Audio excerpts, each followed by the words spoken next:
Hey, what's up you guys? Oh gosh. Hello everyone, welcome back to my channel. If you don't know already, Handmaid's Tale Season 3 is gonna drop this week, and I thought in honor of that, we would recreate some of their photos from their Instagram. Let me show you. So if you check out their Instagram, you'll see they've got some cool, ads and all that stuff. And then I realized they did this whole series of some of the main characters. Out of the people that I can recreate, I think Portia has dark hair and fair skin. I think we can recreate Janine's look. Let's break down the image. The first thing I want to take a look at is lighting. The first thing I can see is which direction the light is coming from. Now, you can see a shadow underneath her nose, shadow under her cheekbones, shadow under her chin, under her collarbones, etc. So it's obvious that the light is coming from the top down. Another telltale sign is that you can see in her eye that she has a single catch light. I don't think she has any light behind her because you'd be able to see it along this edge. I also think that it has a grate on it or something to narrow the light, because as you can tell, it's like you got big highlights here on her hands, but then it just falls off. Now, that obviously could be done in post-production. Next thing, let's take a look at. Let's look at color. So it looks like they almost went fully black and white here for her skin tone. They just took all the saturation out. You can see a little bit of color here in her eye, and a little bit of color in her hair, but aside from that, pretty much almost black and white, almost completely desaturated. Same with her hands, and obviously trying to make the red dress just pop.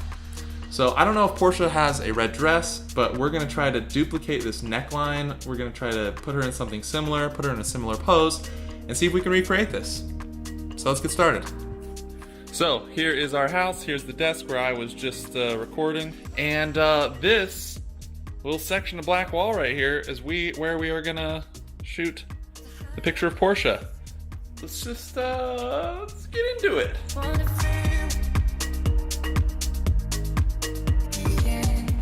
This is a grate here.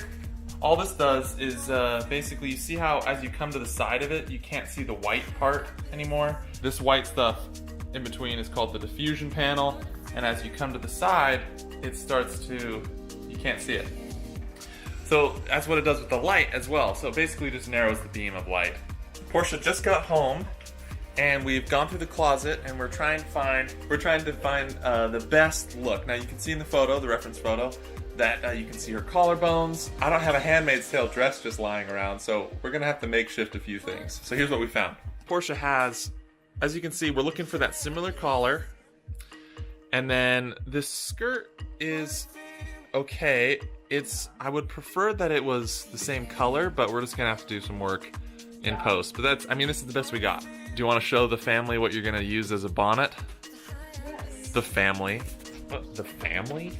Well, luckily we have a baby. We have a baby. We're gonna somehow use. I think we should put two together, maybe, because it's a little bit longer, right? And like. No, it's about it's about like that. We're just gonna have to like pin it up in a few places. And like pin it right that looks there. Porsche. That almost looks. Let's see if I can get it to focus. It almost looks exactly like it. And then have my hair pulled back. Yeah, nice. Okay. I'll just use a hair clip. Okay, cool. Of Michael. Thanks, Shiloh. Thank you. Thank you, of Michael. All we have is our light with our grid, our black background, and our actress. And our actor. Am I right? I also want to let you guys know that I am shooting this with a Canon 6D. Also, the light that I'm using is an Aputure 672 wide. Aputure makes amazing lights. So I could recommend both the camera and the light to you as well. I have our actress kneeling because I don't have a ton of space. We have kind of low ceilings. And yeah, I think you're good. Maybe hand a little higher up on the wrist. There you go. All right, let's give this a shot. The shoot is done. I think we got something pretty close. Within our confined space, you're gonna see the whole editing process, but I ended up having to hold the light I don't have a C-stand. A C-stand would be better in this situation. Holding the light stand kind of in one hand and then shooting with another. So I'm holding the light kind of out because I wanted to get right over top of her with that lighting. So anyway, let's move on to the editing. After the photo shoot, I jumped into Lightroom, uploaded my photos, selected one that I liked the most out of all, and then brought it into Photoshop. Once I got into Photoshop, I rotated the image a little bit to get it straight on, and then I started to use the clone tool to get rid of everything, all the mess that was on the left side and on the right side. Once I eliminated the background, I started looking at the reference photo, and I tried to dive in. The biggest thing, the hardest thing, was turning the dress red. So I tried to do the replace color thing, but I couldn't get that to work for me.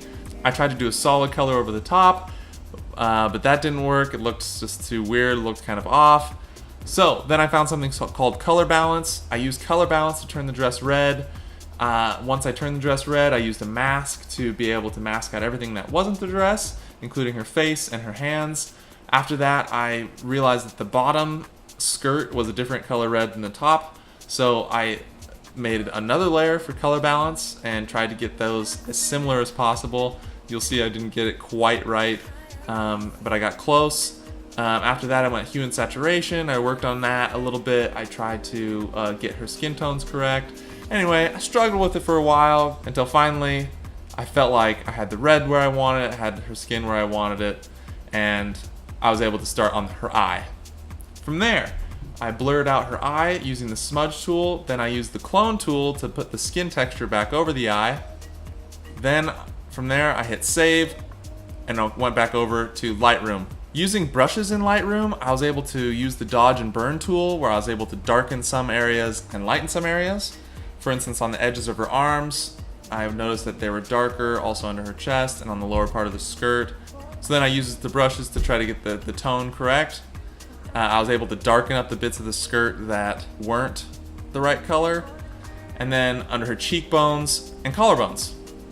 One last attempt to try to correct the skin color, and then I showed it to Portia and she suggested that I try to put a little bit of scar texture over the top, and that's what I did, and here's the final result.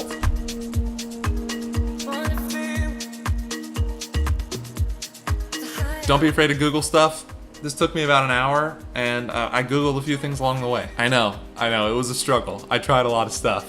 I learned a lot doing this. Hopefully you guys can learn a lot. The whole point of these videos is just that we can take pictures, cool pictures together, we can look at them, break them down, and figure out what makes them professional, what makes them beautiful, what makes them cool. And that you can then apply that to your own photos for Instagram, or for whatever. Also, if you come across photos while you're on Instagram or on the internet and you want to see me try to recreate those, send them over my way. Thank you guys so much. Hope you enjoyed this video. If you want to see more videos like this, subscribe. If you want to see more of the Klapp family, my wife puts out vlogs every week on her channel, Portia Klapp.